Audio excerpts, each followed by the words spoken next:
Hey guys, we are back for another interview, and today we've got one of our sales guys. In fact, I spoke with your colleague Reza before, but today I'm here with Sean. So Sean, can you take a minute, introduce yourself to our viewers, and share a little bit about your background here at DataVisor?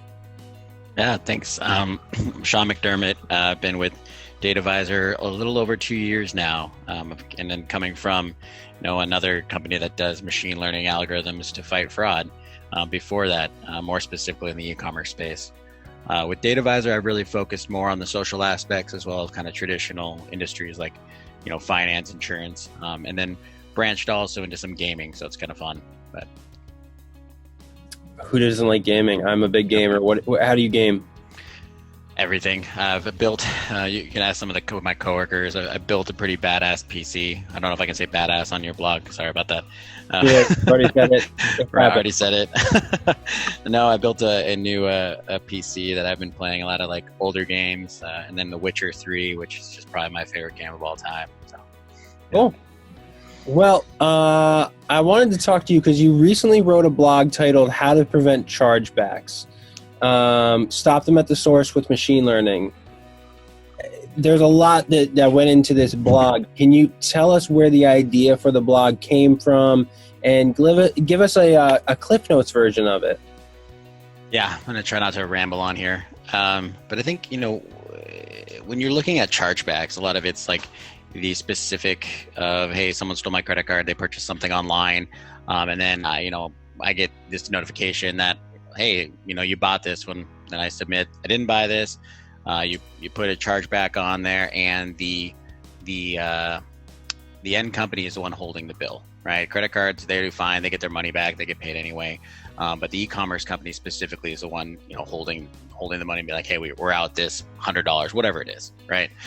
Those things come quickly. So for chargebacks specifically, there's some really good technologies out there. Signified is actually where I used to work. Riskified does a job, and Forder, right? They have the traditional model of, hey, we're going to take, specific machine learning signals, and we're going to spit out a, ship or don't ship this item, and then, if we're wrong, we're going to hold the liability for that, right? But that in itself kind of poses a problem, right? It's either you have to know your business really well. You also have to be picking up the correct signals. And if you don't really have those, it's going to be really tough for you to accurately depict, hey, is this actually a good deal for me? Or automating chargebacks, and am I just, kind of hiding the problem or putting a Band-Aid on it rather than actually fixing at the source? So really the focus from my perspective of the article was, let's start chargebacks before they happen, right? Let's work on the registration of accounts, make sure these are legitimate. Let's make sure we're looking at account takeover. Let's sure we're looking at, non-traditional signals and kind of mass data to tell a picture rather than, relying on standard signals that everyone's going to be able to manipulate, where going to give you a lot of false positives. And then, it's also going to cause you to start blacklisting, whitelisting customers that might be good or bad, depending on which it is. So, yeah. Very cool. Very cool. And one of the things that I picked up on in the article, one of the bits of research that you had talked about said that it estimates chargebacks can cost as much as 2 to 3 times the actual transaction amount. And when we're talking about a $2,000 or $3,000, whatever chargeback, 2 to 3 times is significant. So what was the most surprising bit of research that you saw when you put this together, when you put this blog together? Yeah, I think it's interesting you say that. Obviously there's teams helping you too, but I think that it's not just that one. It's not just that one transaction too, and I think that's where people kind of lose sight of things. They're like, hey, we blocked this one transaction, or we're able to, we've now blacklisted this user from using it, even though that person might have got their credit card stolen, right? So yes, you've lost that item. Then you've also lost the money, because some fraudster now has your item and you're out the money because you're not getting that money back from the bank, right? And then 2, that person's never going to buy from you again. The original user who now has their information stolen and used through your website. And I think there's so many different ways to look at that. It's e-commerce and like brand loyalty kind of go hand in hand in this. It's like, hey, if I have a good experience and I'm likely to use this business again, right? If I have a bad experience, then I'm not going to use it again. It's like, someone bought a Rolex using my information through some watch website. One, I'm not in a position to buy a Rolex, but two, I think that, I'm going to be like, well, I hate that website just because my stuff was stolen and purchased through that website, right? So I'm never going to do that, even if I was in the position to buy it. So, and I think that's something to think about, right? It's long-term effects. It's not just this one transaction, it's brand loyalty, and it's kind of the continual business that you might be missing out on based on the fraud that you've seen. So. Yeah, I mean, that certainly makes sense. Would you believe that I have a Rolex? I do. I've seen your wall of just wall of sports, memorabilia and fanhood, and based on the price of some of those tags, I'm sure you have a nice watch too. Well, it's incorrect.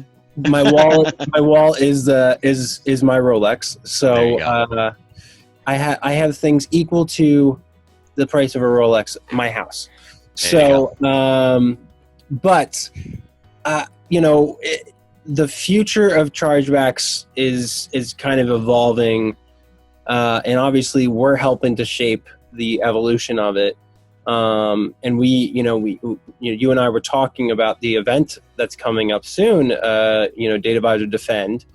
What does the future look like, and how is this event going to help to play into the evolution of it? Yeah, interesting.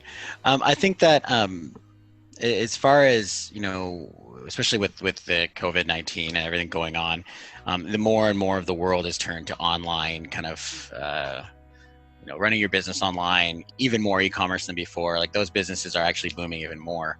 But with the kind of the only accessibility being online, fraudsters are getting more and more creative. They're getting more desperate. They're getting more focused. I mean, some of the fraud rings we've caught around the world are using incredibly sophisticated machine learning to commit fraud, right? And I think that's something where you need something else to kind of keep up with that on the fraud side. One thing I've been very impressed with DataVisor is the ability for the team to build based on what we're seeing in the industry, right? Either that be or model building, or if that be new product features or new products in general. And where I see another trend that's going to be really big moving forward is that companies that don't have historical shipping addresses, billing addresses, easy data to come by, are more and more into the e-commerce space, right? They're doing more and more online orders.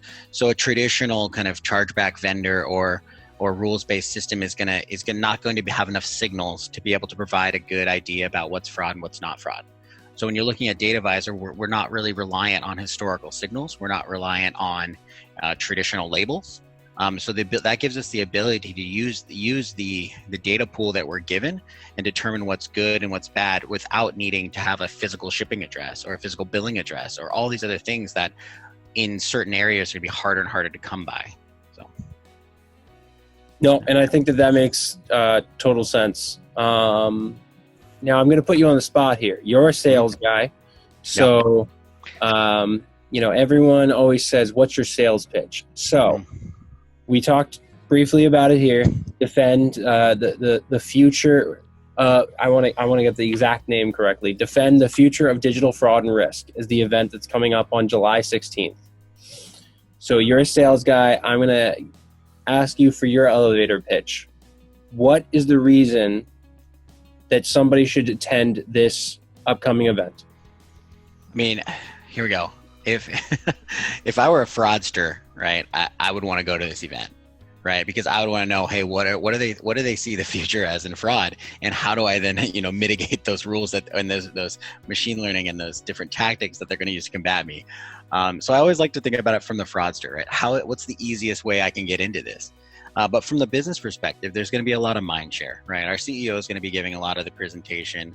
And I think that's something where rarely do you get to hear directly from someone who's, she has like 5 patents, right? In machine learning, right?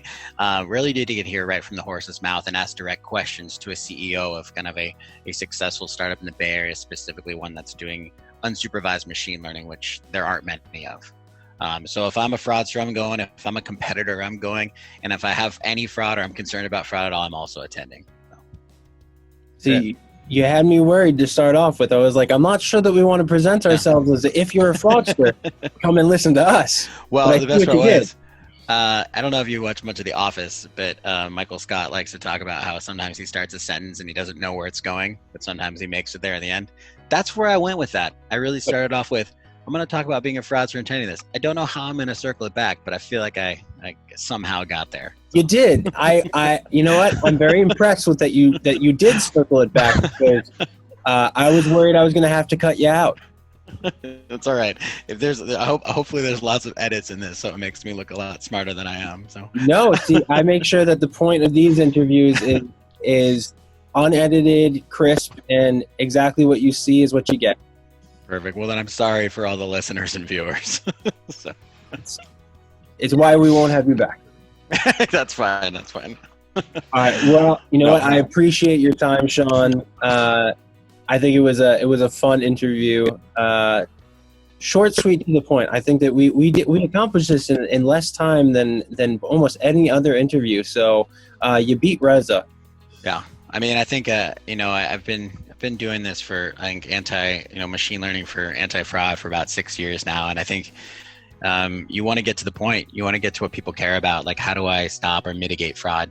We're never getting rid of it, but we want to put everyone the strongest tools and the best available options at hand to help mitigate the fraud. So, absolutely, cannot agree with you more. And only because of that, we'll have you back. All right, man. It was great talking to you, and I hope you have a great day. Absolutely. You as well, Sean. Appreciate it. All right. Take care.